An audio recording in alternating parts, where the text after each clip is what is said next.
And it was a Sunday dinner, and I came home and I was like, man, my neck. My mom goes, what do you mean your neck? And I was like, I knew what she was thinking, meningitis, because my brother had passed from it. Right. And mother's intuition's 100% right. I had meningitis. No.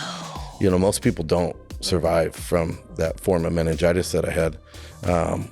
And I was one of the lucky few. I went into the hospital at 290 pounds. And by the time I beat the meningitis enough to be like out and about and walking, I was about 165 pounds. And, you know, they were like, well, you're going to have to like do some physical therapy for your motor development, learn how to walk, do all these things from the damage that was done. And I just said, look, I know how to do this. I'm going to go train. Let me introduce you to my friend, Ryan Bentson. Ryan is a pillar in the fitness industry. He has been in the industry for over 25 years, and he has accomplished so much.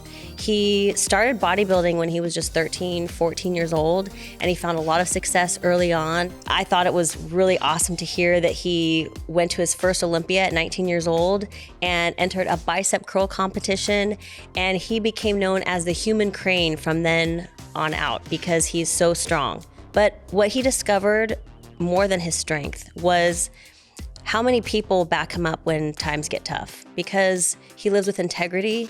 People trust him. He's owned and operated one of the most successful bodybuilding coaching teams, Team Zero Gravity. He just opened his gym, One Gen, and it took off like crazy. Everything he does turns to gold, and I wanted to know why. So this is Ryan Bentson, and this is how Ryan is making his mark. Ryan Bentson, you are a staple of the fitness industry. Thank you. You've accomplished a lot, and we're going to talk about all of it. But I have to say, I was just at your gym yesterday. You were taking us on a tour. You were showing us around, showing us all of the machines that you've re-engineered, that you've welded, that you've done so much unique things with your gym. And we're going to talk about your gym too. But something really stands out to me that I can't forget. I can't stop thinking about. You were standing in the middle of your gym and you were looking around, and you said that you wanted to build the gym of your dreams. Okay. And you looked around and you said, I never want to leave. Yeah. I want to know, what does that feel like? Put me in that moment.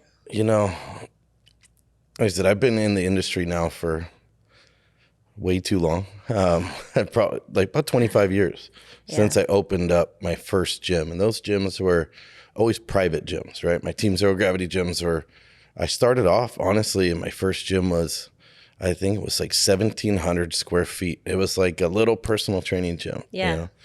And always knew that I wanted to stick to that. But in the back of my mind, all these years, I've envisioned having this, you know, mecca of bodybuilding, just a mecca of fitness gym, you know, and so to see it come to fruition is just to see it come to life is amazing, right? Like, and so I still, to this day, it's been open now for a little over 6 weeks, and I'm there literally for like 14 hours every day, because I just want to see the reaction, you know, of all the members, you know, when they're there, and it hasn't gotten old yet. So I don't think it will, you know, it's just so, there's machines in there that I have a lot of years into developing and to putting together, and I have such a passion still for fitness. So I want to see somebody's reaction when they're using it, or show them how to use it properly. And just say, hey, have you tried this one? You try it like this, try this handle. And to see the reaction from the people is really what drives me. And I want to walk through and just meet and greet with every single person that comes in the door. I love it. I have such a passion for fitness. Bodybuilding has been my life for all of my life, basically. It shows. It does. It shows. You know, and not so much, it's not just the competition side of bodybuilding. Because to be honest, this is my least favorite part of bodybuilding. It's what makes bodybuilding a sport is not stepping on stage.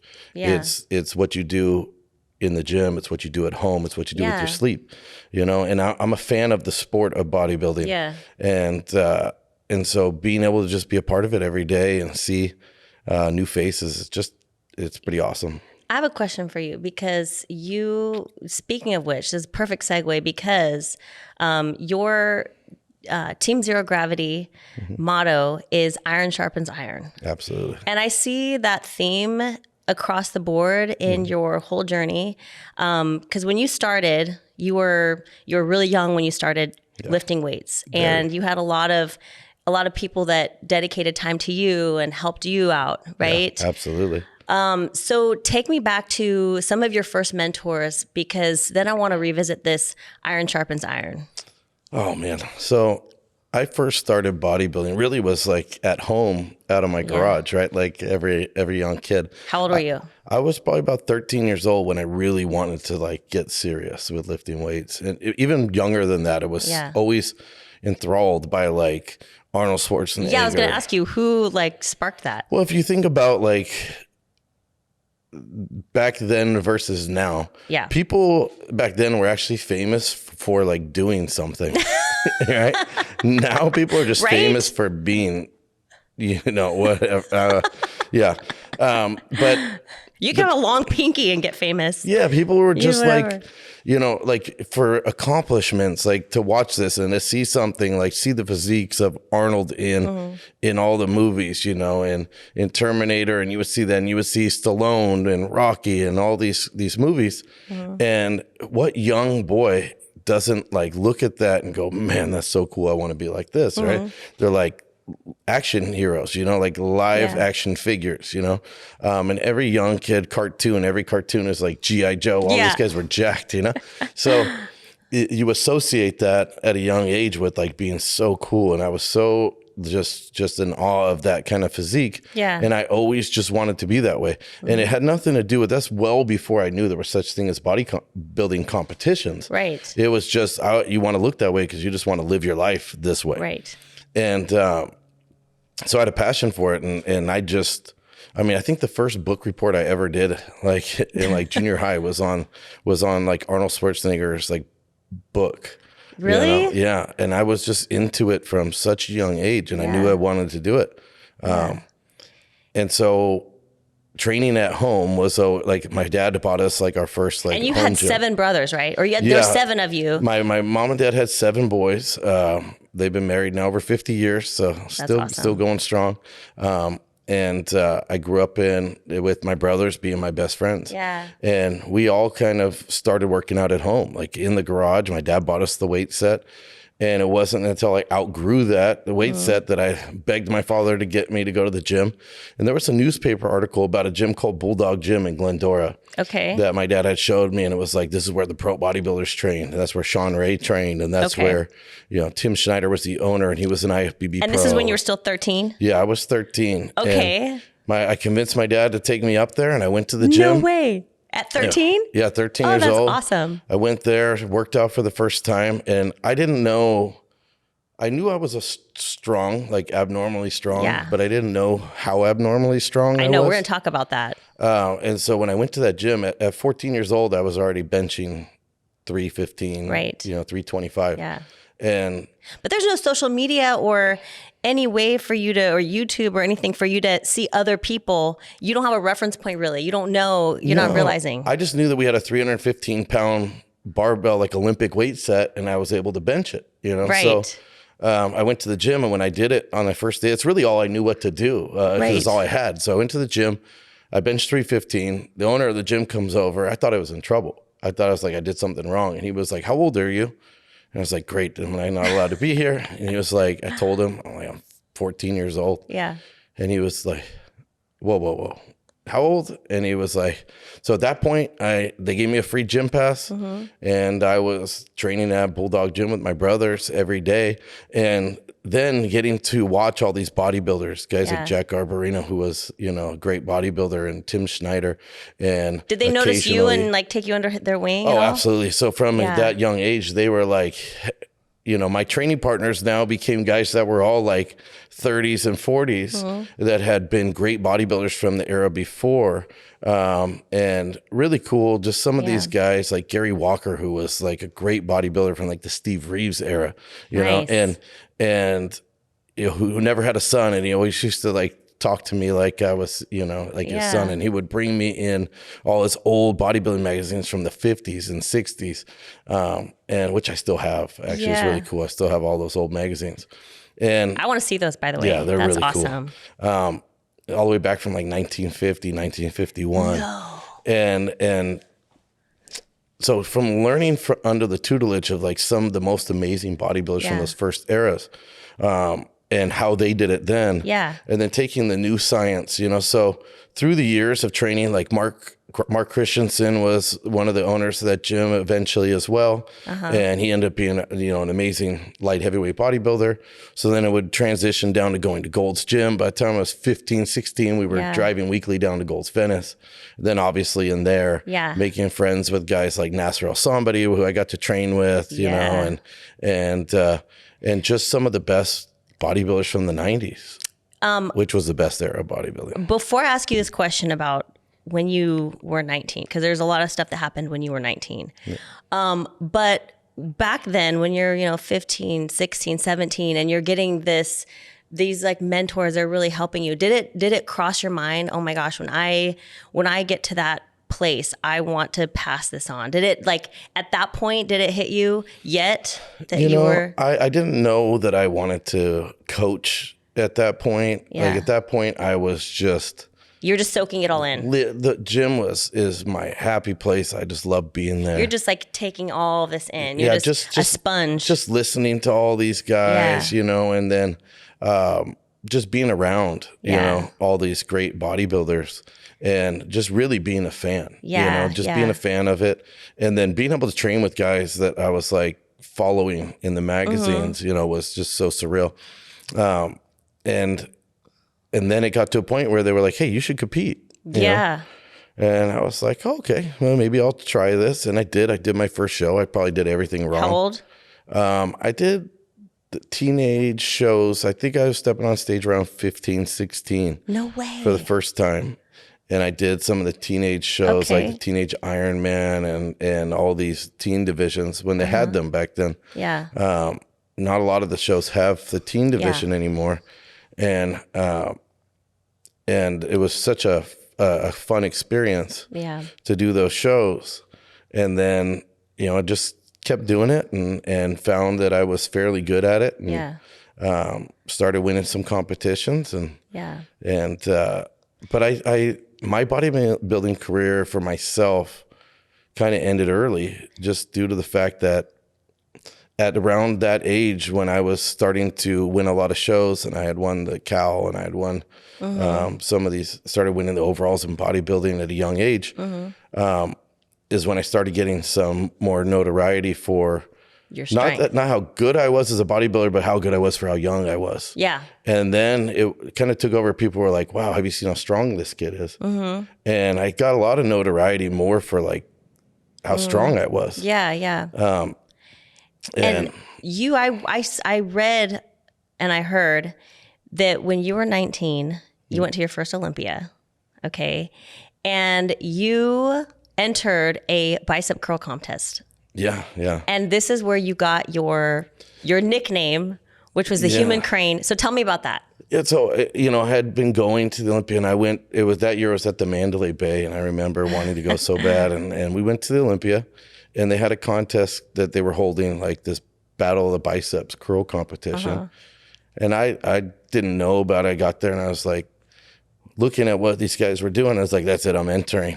And I entered the competition and ended up winning the competition. They're like, who is this? And they were like, who is this kid and how old are you? And actually in the interview, it was with Tom Dieters, who used to run Weider at the time. And Tom Dieters did the interview, and he was like, what did you do to prepare for this? And I was like, I had nothing. I just trained like this every day. And I had just won the overall at the border state. So I was about 18 years old, actually. Okay. I just won the overall in the super heavyweight and overall at the border states. Yeah. And I said, well, I just came off a competition like 10 days prior.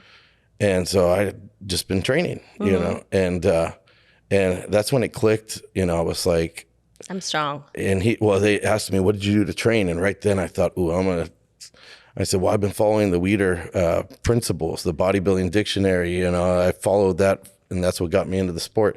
And right then they were like, hey, we're going to fly you out to the Arnold and all these other things, right?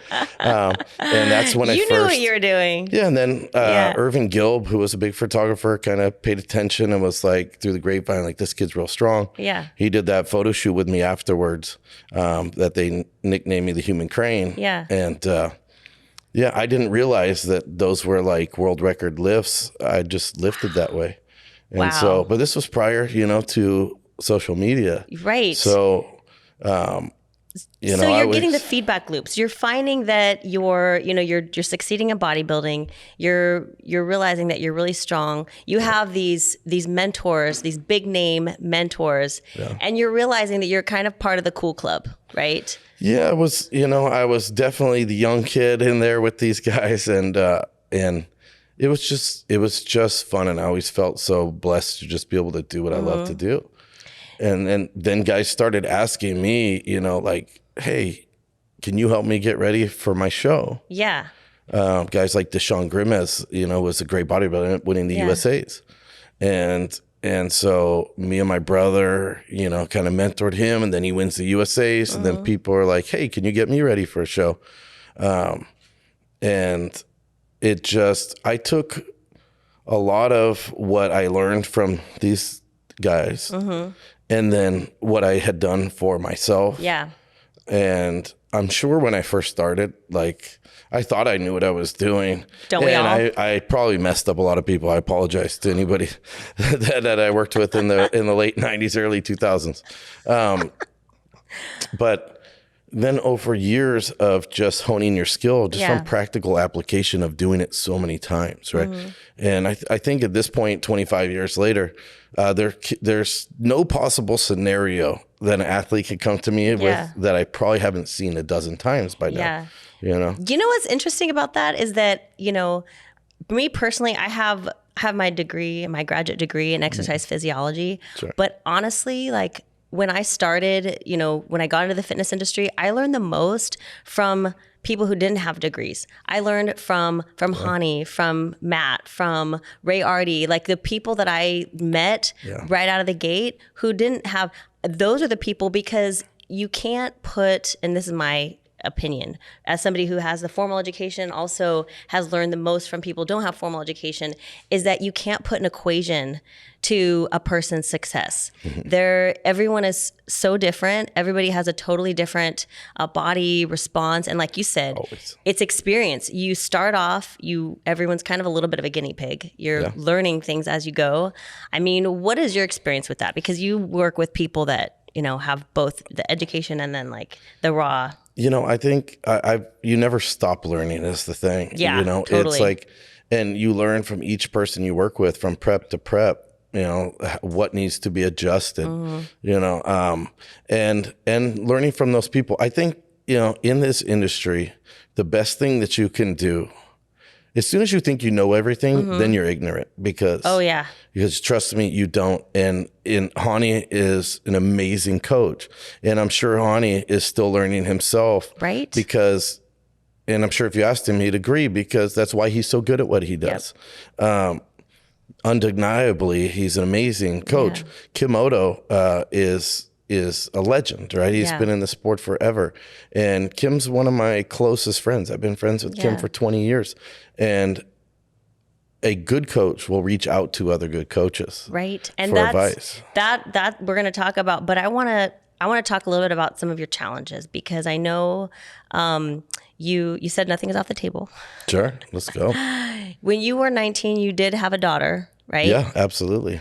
Okay, so tell me about that and how that affected things. So that's really when things shifted for me, right? It's because at 18, found out I was going to be a father, and you know, my birthday's at the end of August, and then my daughter was born. I had just turned 19. My daughter was born in October. So I was, you know, 2 months into being 19 years old when I became a father. which, Does could that be scare you? it's a scary thing to think about, but I don't know any other way other than to do everything 100%, Yeah. And so when I found out I was going to be a father, that's it. I'm a father. Like, and the biggest blessing that ever happened in my life. I mean, I definitely, at about when my daughter was a few years old, got full custody. And Wow. it hasn't been a day of my life that I haven't been with my daughter. Even before I had custody, But when I was awarded sole parental and custodial rights of my daughter at a very young age, Wow. can't say I raised her by myself because I have the most amazing family. Yeah. My brothers are my best friends. My parents are amazing, and was blessed to have my parents and my mom, my dad around They helped to you help out. me with those years. Never had to have a babysitter, right? Other than my parents. And so still to this day, I bought the house across the street from my parents. So me and all my brothers and my family, we all live in the same neighborhood. Still? Still. Yeah. Wow. I could walk to my parents' house in like 10 seconds. So, having my daughter at that age, though, changed everything, right? I bet. I mean, you now got to get serious. And I said, okay, this bodybuilding thing, me chasing, competing, shifted into the business side of coaching and bodybuilding, and how can I make money from this passion and this sport that I love? Right. And early on, everybody was like, when are you going to get a real job? And now those same people are saying, hey, do you have any job opportunities? Isn't that awesome? And it was, I started, and thanks to having that family support, right? I'd saved some money from training. I was training a lot of people and training out of other gyms until I had the opportunity, with support from my father as well, who has always been my biggest supporter. I opened up my first gym. And how old were you when you opened your first gym? I was 20 years old. You were 20 when you opened your first gym? Yeah. I was 20 years old, and my daughter was just a baby, and such a blessing, right? Because I had the opportunity to bring my daughter with me. She had a playpen in the gym. She grew up in that gym.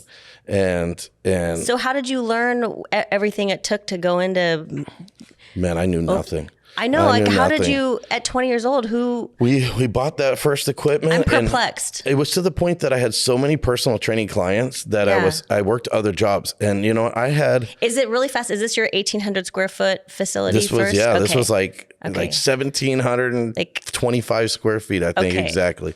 And we started out of there, and I started with my first equipment there, and I had such a good clientele already, but I did that pretty much, people thought full-time, but I had two other jobs. You were like a that bouncer. I was working. I worked as a bouncer. I worked for the police department. I had other jobs that I did at the time. I worked as an electrician. I've done so many other odd jobs that I would do to support keeping that gym open. I knew that's where I wanted to go. And even for many years there, where the gym wasn't making money, I would work other jobs to pay the bills to keep the gym open, so that I knew that's where eventually it was going to pay off. And I reinvested back into what I knew was where I wanted to be and what my passion was. And my first partner on my gym was my brother. One of my brothers, Tyler, worked with me for many years, and he had just graduated with his degree from USC in economics. And I was like, hey, cool, you're going to run the books, and then we're going to train people. And we did. We grew it into where we had like 10 trainers working underneath of us. And we were doing, average of 120 appointments each a week times 5 trainers, at a time. And the business grew. But that was before competitions were a big thing, right? And then in 2001, when Figure started, I ended up having a couple of competitors that I was getting ready, and there was only a few people in that show. And that was September 22nd, 2001, Pacific Beach Middle School, Border States, was the first figure show ever. And you were there. And I was sitting in that audience, and I had brought a couple girls to that show, and there was another guy that I kept hearing. They were like, there's this guy, Kim Odo, because I saw, people say they were bodied by, Kim Odo was their coach. And I was like, who is this guy? And at the show, it was Kim and me, and we were like the only two coaches there at that time coaching these girls.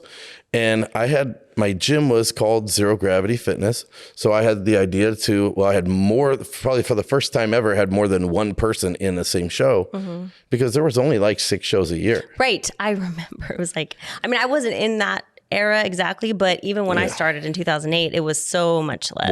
Wasn't what it is now. And so I just made shirts, my Zero Gravity shirts, and I took them to the screen printer and I had to add team above it because I had more than one person. Right.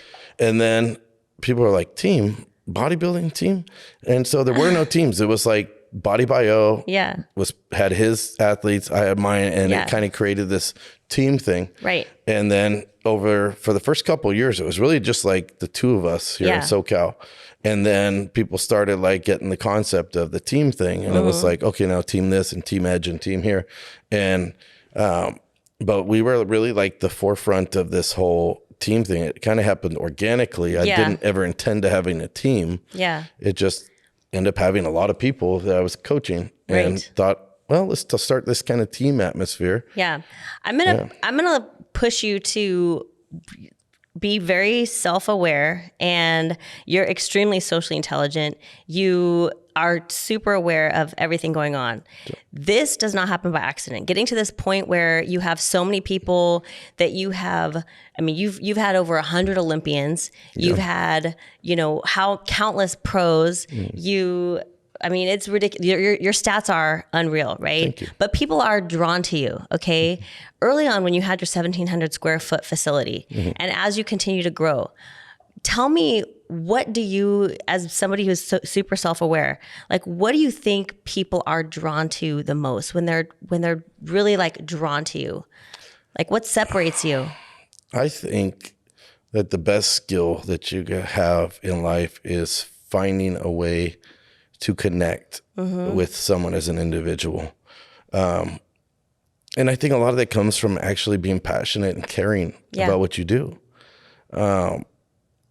Aside from that, for me, I talk about it a lot. For me, the iron sharpens iron. For me, is more of a biblical part. For me, I'm a very strong Christian, and I don't believe that anything happens by chance. And so, I spent a lot of time in prayer about what I need to do and what direction I should be going, and I follow that passion. And I feel like my life has been blessed because of it. Haven't always made the right decisions, but I feel like I've had a lot of blessings in my life. And at that time, I think I think people can tell when you're genuine. I agree. About what you're passionate about. And I just had the passion to want to work with people, help people, and I'm super competitive as well. So I want to win. And I think when the best thing you can do for somebody is make them realize their potential. Yeah. And when someone understands that there's another person out there that believes in their potential, then there's an immediate connection. But I don't look at any of my clients as just clients. These people I spend so much time with them. These people are like family. I have a question. Tell me, someone that really stands out in your mind who you can remember that didn't really believe in themselves, and then you feel like your role in helping them see their potential. You're thinking of someone right now, I can tell. There's a lot, but there's a lot of them, but there's a few of them just to speak on. It's like a lot of people know, like Oh Boy's from Hawaii, and he's Oh Boy and Cindy both came to me, and it's funny because they didn't know who was who in the industry. They just had this passion, and he was like, hey, we're just these from a small island over here where bodybuilding is like this big, but we want to do it. And I said, I think I can get you guys both your pro cards. And they were not married at the time. They were like dating, and I ended up getting them. They both ended up getting their pro cards. And through that journey of them getting their pro cards, I mean, if I fast forward to now, like he's the face of one of the biggest clothing brands, Dark Sport. Yeah. And he's also he's been able to transcend past the stage and stay relevant and present in here. And he's just a one example to where, they had had the opportunity to be, in their wedding and to speak in their wedding. And then to be the godfather to Kalena, their little baby girl. Really? Yeah. And so, wow. It's like, they are 100% that's family. Right. These people are family. Yeah. And so, I think I have so many people like that I've worked with throughout the years, like Joseph Lee, Joe Manji, everybody knows him as Joe Manji. Like, Joe was a kid that just had the aspirations to do like one show to see if he can do it. And I told him right off the bat, like, dude, you could be one of the best in the world. And then fast forward to like 8 Olympias later and multiple top 10 finishes. Wow. And to see what they've been able to do with their career because of that platform. And the Jeremy Podvins and all these guys that I think these are the guys from that era when men's physique first came up that I built a bond with, that these guys are family, the Tanel Rodriguez, Frank Ortega's, all these kind of guys that I've seen blossom into whatever area it is that they do now. And some of them who are owning their own gyms, own their clothing companies and I think it's just from the belief that started with me believing in them and their potential and then making them realize their potential. Yeah. Because the worst thing is as an athlete or somebody who is putting in 100% effort, but maybe not seeing the result they want because they're just missing a couple little things.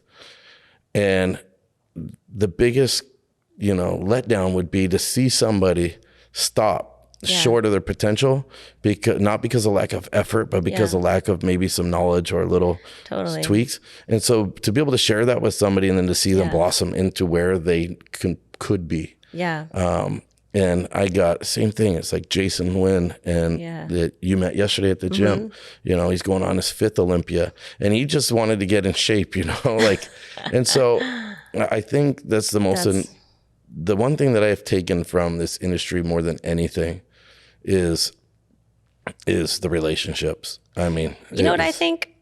I think that just from observational analysis is that you have a lot of integrity and you build a lot of trust with the people that you work with. You are one of the rare people who you follow through with what you say you're going to do. And I've experienced this with you too. You say you're going to do something and you follow through. And honestly, I have to say, people like that are very rare these days, And I think that with so many coaches, I don't think maybe people realize how critical of a component that is to being successful as a coach. You know what I mean?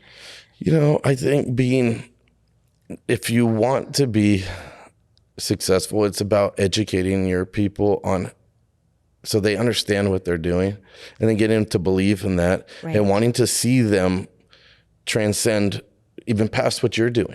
Do you think that comes from within, or do you feel like there were mentors or maybe your parents who've been married for 50 years?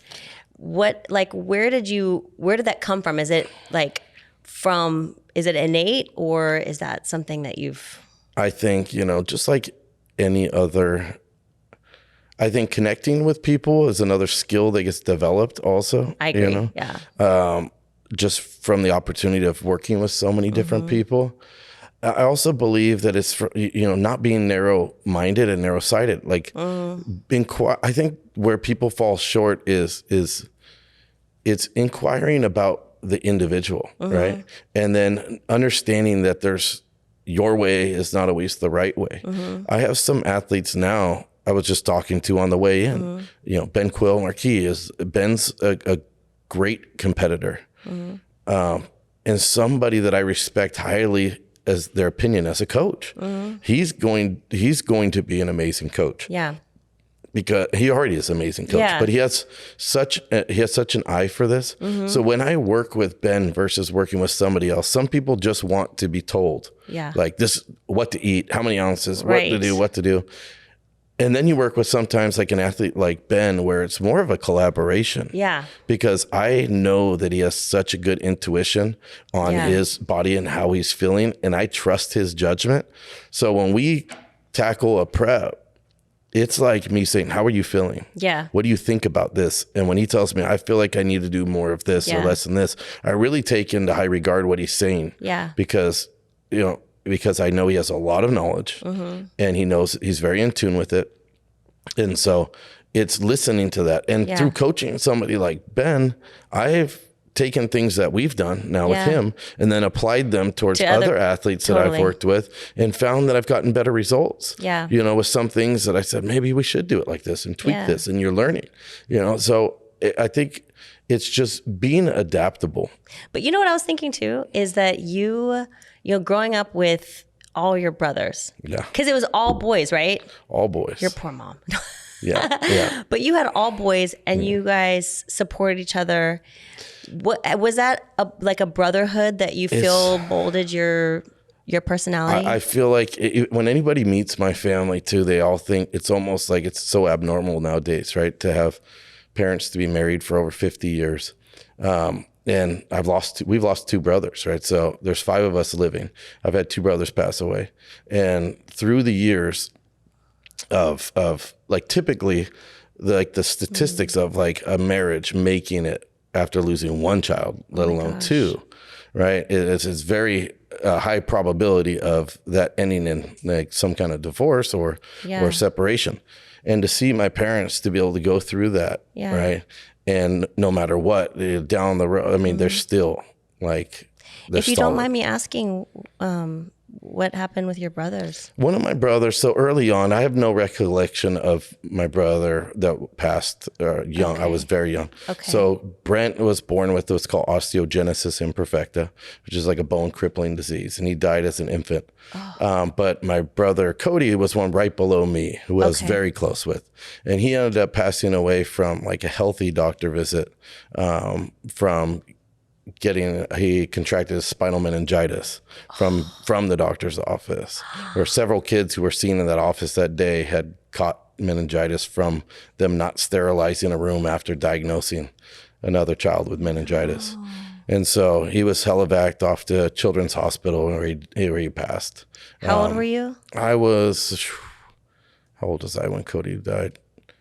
He was a couple years old. I was a few years older, so I was probably like 7, 8 years old when he passed. All right, so I'm sorry. Oh yeah, it's been a lot of years, but definitely, that changes a lot of things, right? You have these traumatic experiences, but my family, your family banded together. My family's always been so tight. Like my older brother Brock's still competing. He just missed his pro card last weekend by 1 spot again. I think it's like the 5th time that he's taken second at a national show and missed his card. But if I know anything about my brother, he's the most resilient person on the planet, so he will not stop. You look up to Brock a lot, don't you? Brock's always been my older brother, right? So he was the straight A student, man. He was the class president since 1st grade all the way through high school. How much older than you is he? He's 3 years older. So I came in as a freshman when he was a senior, and he was like the class president, overachiever, voted most likely to succeed. And then I came in as the brother who I was just like the athlete, right? I wrestled and played You weren't baseball. voted most likely to succeed. No, I got best body my senior year. You got best what? Best body. You got the best body? Yeah. That's a good award to get. That was the award I got. They have that award? That's a good award. Back in high school, and it was politically correct to be able to judge people by their body. I got most athletic. Did you? In high school, I did. Nice. I could see that. That would have been weird if I got best body. That would have been weird. Yeah. So, but Brock was always like, anything he does at 100%. Yeah. And so, I have no doubts he's going to get to where he wants to be after taking 10, 15 years off the stage, decided to come back, and he wants to get it, and I'm sure he will. Are you helping him? No, Brock has a coach. That's the one thing that I always will lend my advice here and there, but I think that's the other part it's of hard keeping. With family. Yeah, you know what? I want to be his brother. I don't want to be his coach. Yeah, you know what I mean? I get that. And I'm always going to be a supporter. I'm always going to help him. I'm going to be there rooting him on at the shows. But when it's Sunday, which for my family is important, right? Every Sunday dinner, we all get together. My mom's one request. So every Sunday, the entire family sits down for dinner, usually at my house now. Really? Yeah, we all get together. It's, all my brothers, wives, girlfriends, my daughter, if, everybody's there. Oh, I love that. And we That's sit so down. rare. It's important. Family, I tell you So what, rare. without that family support, man, I wouldn't be where I'm at. That is so rare. And so we sit down, and that's family dinner every Sunday, and we get to connect. And I want to just be able to be there. I don't want to be, talking about coaching. I want to hear about what he's doing. Yeah. And my brother below me, Tyler, he competed too. So he hasn't competed in a lot of years, but he competed as a teenager. Yeah. And so they're all different. All my brothers are different, but we see each other almost every day. Can you remember a time when you were all younger where something happened and you all rallied together? 100% of the time. There's never, I tell you right now, if you ever mess with one of them, you mess with all of them. Is there, you say that with a lot of passion. There has to be something that you can remember, that you can recall. There's been many times where we were all out and definitely in some Bentson family brawls. Yeah, I've had family brawl. Family brawl. Like you mess with one, you're getting them all. I mean, it was. Yeah, I've always been definitely the protector and always the equalizer, right? So where are you in the pack in terms of age? The second to the oldest. So Brock is the oldest. Brock is, how old is Brock now? 48. Okay. So I'll be 45 in August. Okay. And I'll be 45 in a couple of weeks. You're still young. And then, sometimes I feel it. Ish. Yeah.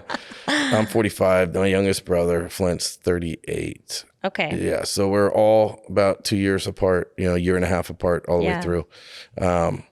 But like they all come to the gym almost every day. My dad comes to the gym almost every day, works out. Him. You saw him there yesterday. Yeah. My dad's he's in his 70s. He looks like he's 50. It's great. So he's still in there working out. We're all in there working out. And, it's just about, and my daughter, my daughter's is the VP of our company. She is so sharp and really is like the one behind the scenes running the entire show. And it's such a blessing because that's really what I wanted with this project, with the gym, is to leave a legacy, something for my daughter, and so the goal is not just this gym, but multiple locations where she'll be overseeing all of it. And she's just such a talented, I think as a parent, that's all you want to see, right? Is your child be self-sufficient, independent, and just a genuinely good person. And she is, she's turned out to just be an amazing human being. And so as a parent, how old is she? She is 25 years old. I have a 25-year-old daughter. She'll be 26 in October. You had her when you were young, though, so don't feel too old. Don't feel too old. I did. It's absolutely such a blessing, though. You were just a baby when you had her, so. I was. I was definitely. It's funny to think back now at how young, I took on that responsibility to do it. But I think it's what's fast forwarded me to be serious. While everybody else was out partying or living life. Yeah. I was, putting my head down and trying to figure out how to support a family. And it looks on paper like there was this upward trajectory for you on success. You went from your training studio, you moved on, you kind of kept, on paper, it looks like it just kind of went like this. But I know, I could tell there were some challenges.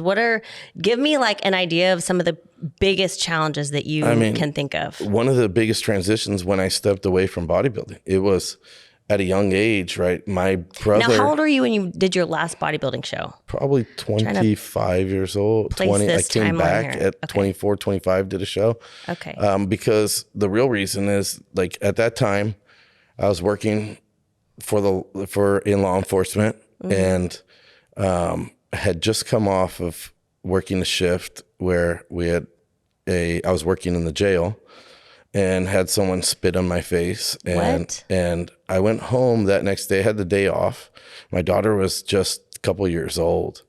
And thought, I had the day off, we're going to go to the beach. And I woke up that morning and thought, man, I have a stiff neck. Like there's something wrong, really stiff neck. And so I thought, oh, I trained shoulders the day before. I probably pulled something. How long ago was this? My daughter was like 3 years old. So Okay. yeah, this was 20 some years ago. Okay. And I got up and we went to the beach, and I came home from the beach and went to the family's house, Sunday dinner. Okay. And it was a Sunday dinner, and I came home and I was like, man, my neck. My mom goes, what do you mean your neck? And I was like, I knew what she was thinking, meningitis, because my brother had passed from it. Right. And I said, Mom, I don't have meningitis. I got a stiff neck. And then she goes, well, let's take your temperature. And I had a little low-grade fever. And I said, look, I'm a little sunburned. We were at the beach all day. Okay. And she was like, let's go to the emergency room. And I was like, I'm not going to the emergency room because I have a stiff neck. And she was like, for me, let's just go. So I said, fine, let's go. We go there. They go, look, the only way we can tell if it's meningitis is a spinal tap. And I'm like, I'm not doing a spinal tap for a stiff neck. And she goes, look, you're healthy. You're an adult. Mm-hmm. You could fight it. If you end up having it and you go home and you give it to your daughter, you're never going to live with yourself. And I said, all right, like let's do it. Right. That's all you had to hear. That's So all you had to let's do hear. it. And mother's intuition's 100% right. I had meningitis. No. Yeah, the same thing that ended up killing my brother passed from, the same type of meningitis. And so my mom's intuition, catching that early on. And I spent, about a week in the hospital. Mm-hmm. And then because of insurance and things like that, it being expensive, I ended up going to a hotel, didn't want to go home. And my mother took care of me while I was there. And to the point that, most people don't survive from that form of meningitis that I had. And I was one of the lucky few. And usually if you live from it, you're like a multiple amputee, visions, blind, deaf, or like a lot of the side effects. Gosh. And I mean, literally due to lots of prayers and a lot of people being around, one day my fever broke and everybody had kind of heard that like I wasn't going to make it, Wow. And so when I went into the hospital at 290 pounds. And by the time I beat the meningitis enough to be like out and about and walking, I was about 165 pounds. And so tall are you? I'm 5'10". Oh, man. So I went from 290 to like 160. That is so scary. And it was just brutal, right? And I stopped counting spinal taps after like 56 of them. I was like, I just stopped. I counted at 56 and I was like, I don't know how many more of these I've had. So I had some nerve damage, had some things done, and I got out of the gym, got back out of the hospital, and went straight back to the gym. When I got there, people were like, they saw ghosts, A lot of people didn't even recognize me. I lost so much. And I just put on like double sweatpants, double sweatshirts, put my head down and started working. You don't want anyone to see. And, they were like, well, you're going to have to like do some physical therapy for your motor development, learn how to walk, do all these things from the damage that was done. And I just said, look, I know how to do this. I'm going to go train. Yeah. And I started training. And then I think it was like 6 months to the day. Like everybody could tell I was like getting bigger again, but I didn't show anything. This was the era where we kept covered up. Right. The era when we kept covered up. And I was like, finally, it was like the 2 days out from the show. I was like, I'm competing. And people were like, when? I go, this weekend. And that's when I went and I went and won the cow. Nice. And I won that show. I won the overall, and it was like, boom. That was, and then I stepped up, so it's kind of like a comeback for me to compete. And then at that time is when I really just started focusing more on just my coaching. That comeback had a lot of weight for you. Yeah. It was personal for me just to be able to like come back, and it was the best that I've ever been. And it was not only my best because I think I worked so hard I had something to prove to myself that I could do it. And so, but I've had a lot of injuries, man, like knee surgeries, and tore my lat and had a bicep reattached. And a bicep reattached? Yeah, I tore this bicep off. I have a torn tricep currently. And I've torn this pec, and I've had my lat detached and reattached, and my knees operated on, and a couple of hernia surgeries, but. Okay, I want to talk about that, but hang on, back up a little bit. I want to know, when you were training for the show, did anybody who was watching you train, did anybody know about your meningitis, or did you keep that private? No, everybody knew that I had it. And like I was very ill. Wow. And so nobody expected me to be competing. Yeah. And nobody knew I was. The only Yeah. people that knew I was competing was my brothers because they were my training partners. Yeah. And, I just put my head down. You were grinding in silence. Just in silence, man. Yeah. I miss those days, to be honest. Prior to the social media, right? Like I think there was something to be said about the quality of competitors because I agree. you only had 6-7 shows a year. Mm-hmm. So if you were prepping for that show and you missed your mark, Yeah. you didn't just keep going to the next one. It was like 3 months later. Right. So you either missed it and then went back to the drawing board. It's true. Now it's like people are like, oh, I can have a cheat meal because I'll just do the next one. Right. It's like a week later. Yeah. There's one every weekend now. So they can just do the next one. Yeah. And it creates a little bit of less urgency or less importance. And then it was like, you had this show. And Yeah. people that don't know bodybuilding know back then to win a show like the LA and the Cal were big because you had to qualify. Yes. I remember. Right? You had to do the Cal to Yeah. qualify, right? You had to qualify for the Cal to Right. then do the USAs. Right. And basically the USAs was all your state winners, like the winner Yeah. of the Cal, the winner of Nevada, the winner of going to the USAs to get a title. So there was kind of a pecking order to get there. And you knew kind of who was like the guys up and coming. Yeah. Right. But the news traveled slow, right? Like, because you only knew by the magazine. The magazine came out like 4 months after the show, right? So you would see the pictures of like who won nationals like 4 months later, So I think for me personally, I'm so competitive Yeah. that in my head, people were so much better than they really were. Yeah. Right? Yeah. Like in my head, so-and-so was working so hard. Now you can like look on their Instagram and Know check what and like see how they're looking on their Instagram story, which can create Or some. can you? Because Yeah. everyone's photoshopping. Yeah, that's true. Do you really know what's going on? I don't. But they can, can create some like, a little Yeah. bit of like slacking in your prep, right? Because you're like gauging what other people are doing. Yeah. And back then it was just like your imagination was how they were. I could sit there and be like, this guy's got to be huge right now. He's Yeah. outworking me. He's going to show up like this. And when you can't see how these guys are Yeah. looking 2 weeks out, 3 weeks out, and you're Yeah. nothing to compare it to, you just have like you in your Yeah. thoughts, sitting there and prepping for your show, finding yourself going like, sometimes I'm on the treadmill. Now I'm like on my Yeah. second hour because I need to get leaner because so-and-so is going to be so shredded, and I think it created like a Yeah. sense of urgency, that Yeah. to prep. And now with social media, it's like everybody's got everything kind of out there, Yeah. and you can kind of see where people are at, what they're doing. Yes. And you just didn't know who was showing up to a show. Yeah. It was just like you show up, and check-ins for a show used to be the day of. I remember. So you'd get there that morning and make weight, and I then know. like an hour later jump on stage. So Yeah. like you couldn't even like size up who was there Right. or make any adjustments. It was like you showed up the morning, stepped on the scale, got off the scale, boom, got on stage. Yeah. And back then also was like you didn't get these participation, medals. It was Right. like if you weren't in the top 5, Yeah.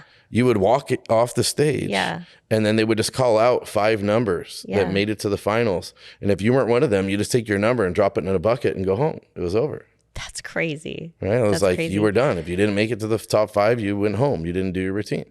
And so only the top 5 would come back Yeah. for the night show. And it was it was a lot different, but I liked that because I think losing is so important. Right. It is. It's so important. It's It's the most important thing in the world is It's- losing. Yeah, I agree.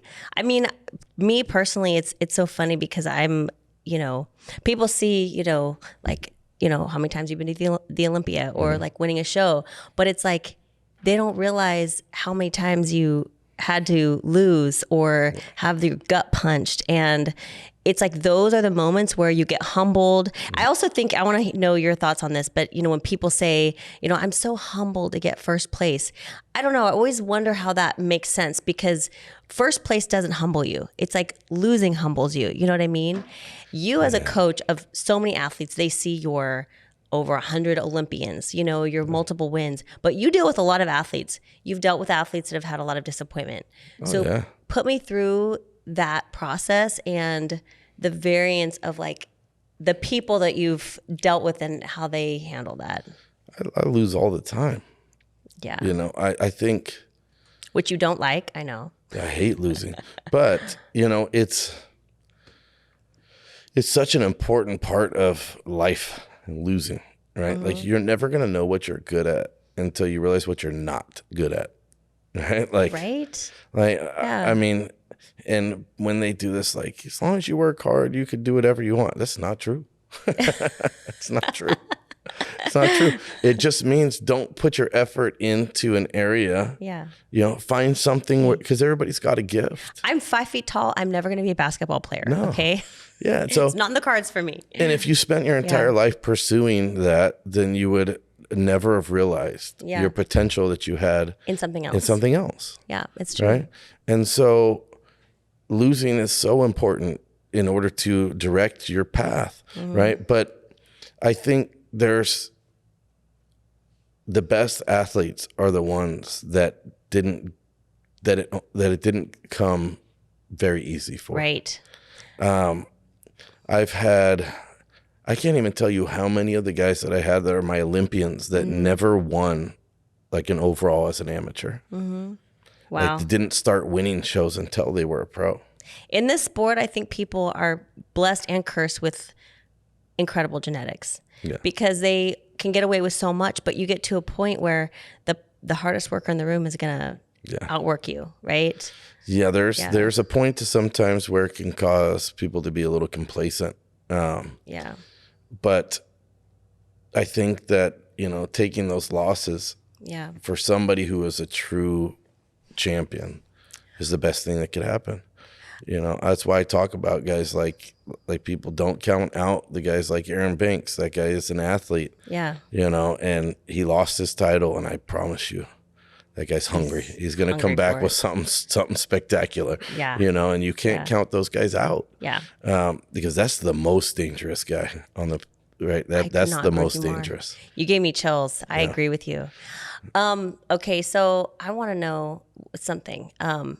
As somebody who's had so much success, you obviously have had a lot of people you have a target on your back. You know, there's a lot of coaches that probably are super jealous of you. Athletes who probably, you know, you've had bad experiences or whatever, but people on social media who want to take you down, which isn't going to happen. Tell me, is there something that is there any situation that you can remember, that you can recall that you had to handle that you feel like you dealt with really, really well? Man. There's a lot, I'm sure. I've had a few of them. I mean, one in specific, for sure. This one happened, you know, the COVID year was something we all experienced change, right? We did. Like, I mean, let's face it, like that year, during that time, you know, my gym was shut down. But at that time, I was doing a lot of social media stuff in China. So China was my big target audience. Right. And I had just made a trip over there where I had judged a big show. And I came over as like the guest head judge and judged their national show and taught a bunch of seminars. And I had just coached Wu Long, who was like the first Olympian from China. And I got him to a couple of Olympias. So my popularity there was on an all-time high. And was making good supplemental income from coaching program stuff that I had with a business partner that was running a lot of the stuff for me in China, translating and helping me really get organized over there. And then over here, you know, everything gets shut down and I'm thinking, okay, great. You know, no problem. Yeah. This is going well. But that year went from, I mean, it was just like back to back, right? Like I had gotten divorced. So COVID hits, we're shut down the gym. About a week later, find out I'm getting divorced. And then right after that find out like a week later, and this is all over like a 2-week span, find out that my partner in China is stealing all the money, shuts down everything, and is trying to steal money and stealing money from the clients, right, as well. So it was like, okay. Oh my gosh. Like it all hit at the same time. And it was a situation where I have no way to reach people in China unless it's through them. And they can control this. And at that time, when people found a way to reach out to me directly, hey, we want a refund. What happened? I'm not getting responses. And I had been told that the business was closed, and they were still what they were trying to do is navigate this business without me and eliminate my part of it. But I'm the one that's coaching. So if the clients aren't seeing my face, they don't trust it. Right. And so at this time, they're reaching out to me saying, we want a refund. I said, I never received any of the money. I don't know who you are. And if you want a refund, you need to go talk to these people, the ones you paid. Oh my gosh. Right. So in order to try to save face, they thought, we're going to try to make Ryan look like a bad guy. And they came out with all sorts of, him and his girlfriend decided to come out with these that I was sexually inappropriate towards his girlfriend, they were in fear for their life because I threatened them physically and all these other things. Are you serious? And to tell you for what it's worth, I never heard any of that. So you know why you never heard any of it? It's because I never had to defend myself because people defended me. And what most people would see as a very negative attack, I got to tell you, it was one of the most, a time in my life where I should have been feeling really low. Yeah. And it was a time in my life where I felt the most joy I ever felt. And I'll tell you what it was, is that number one, I have Christ in my life, and that always brings me peace. But on top of that, the outpouring, when these people put these posts on Instagram, I didn't have to say a word. They say you operate in a way that if anyone were to speak bad of you, nobody would believe it. They got absolutely annihilated for talking about me by the people who know me the best, to the point to where they even reached out to the higher ups in our industry who they tried thinking this was going to hurt me. And I got calls from these people who said, you know what? I know you, and I know this isn't true. So we're not even, and from people in our industry that report these kind of accusations all the time for that is their content. And I got calls from those people that said, you know what? When we usually get these kind of reports, then we get 100 other people that jump on and say, me too, me too, me too. Yeah, not in your case. He said, and all I saw with this was everybody going, how dare you? And you know what? That is exactly why operating the way that you operate has gotten you to where you are. This is this situation right here is literally the exact result of the way that you operate. I appreciate that. I think if you just treat people with common courtesy and respect, and you let your character speak for itself, I think at this point, I have so much respect for all the athletes, for all the promoters, for all the people that run this industry, and for the other coaches, I mean, at this point in time in my career, if you're wanting to join my team and you're bad mouthing one of the dozen coaches that I know personally are amazing coaches, Ariel from Cuts, Omar Ventura, Kim Odo, the list goes on and on. If you're DJ Pure, if you're Mike Rattini, if you're one of these coaches that I know, these are reputable coaches. They're good people. They're my friends. But guess what? Because with iron sharpens iron, which is your motto, you are close with all of those coaches. Yeah. And and even Matt and me, we have each other's back, because if somebody comes to us from you or vice versa, it's kind of like, well, we have each other's back more than anything else. And I think that, people don't necessarily realize that. And there is a time and place for somebody to make a change. I have one of my girls recently, one of my bikini pros. Alex has been with me for 12 years. And it took us a lot of years to get her a pro card. And she recently reached out and said, I know I'm coming towards the end. I just want to try something new.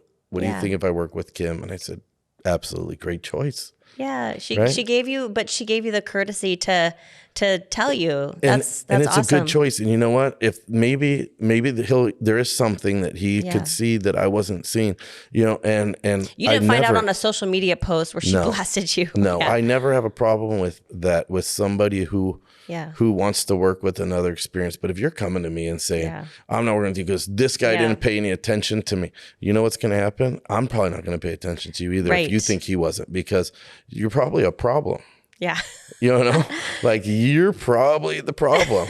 And I mean, and I'm not the best at fast responses. Everybody knows that. I mean, I'm not the kind of coach that babysits, you know, Yeah. like I'll tell you what to do. Yeah. If you become annoying, like I'm just going to ignore you.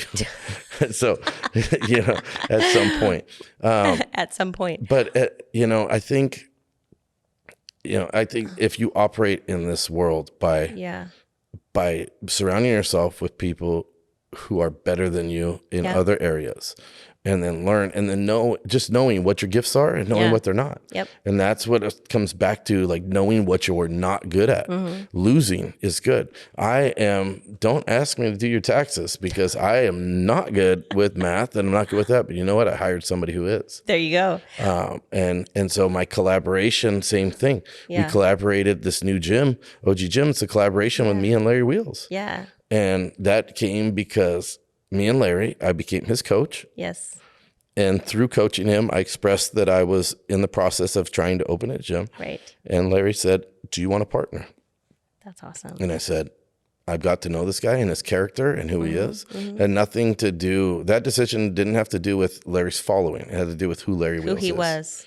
And because he's a genuinely good person. And we clicked. And when Larry said, do you want a partner? And I said, absolutely. Let's do this. Right. And it was a great decision. Larry's a stand-up guy, and he's a man of his word. He's got lots of integrity, and that's the kind of person I want to work with. There you go. And you learn that the best way to become successful is collaborating with other great people. I agree. You know, I agree for sure. Yeah. I also, I feel like we could talk. We're gonna have to bring you on for a part 2. Yeah, okay? absolutely. But you know, this is a Make Your Mark series, and you have made your mark, and you talked a little bit about how you're continuing to make your mark. Yeah. So tell me what exactly, looking back at everything that you've done, and then looking forward, what mark do you feel that you will have left? My hope in this is more so than, you know, I don't need a statue like Arnold outside of the Columbus Convention Center, right? You want a statue? No, I think for me at this point, my mark is not about what I leave in the industry as a whole, just every individual person that I've worked with through all these years. I want to be able to have a reunion 20 years from now and know that they all want to be there. You know, this is family. And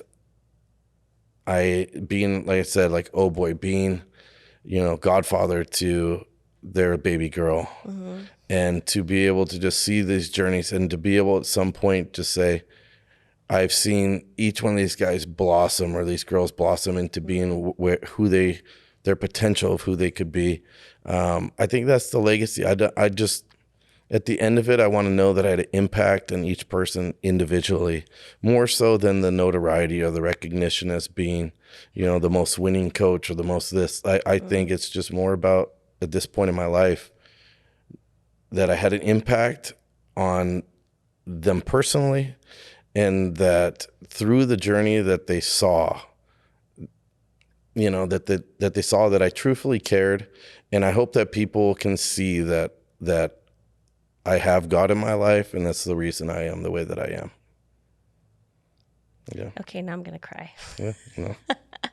Yeah. Well, honestly, you're an amazing person. It's been Thank you. so great to just get to know you a little bit more over the years, and just to see everything that you've created and how much passion that you have.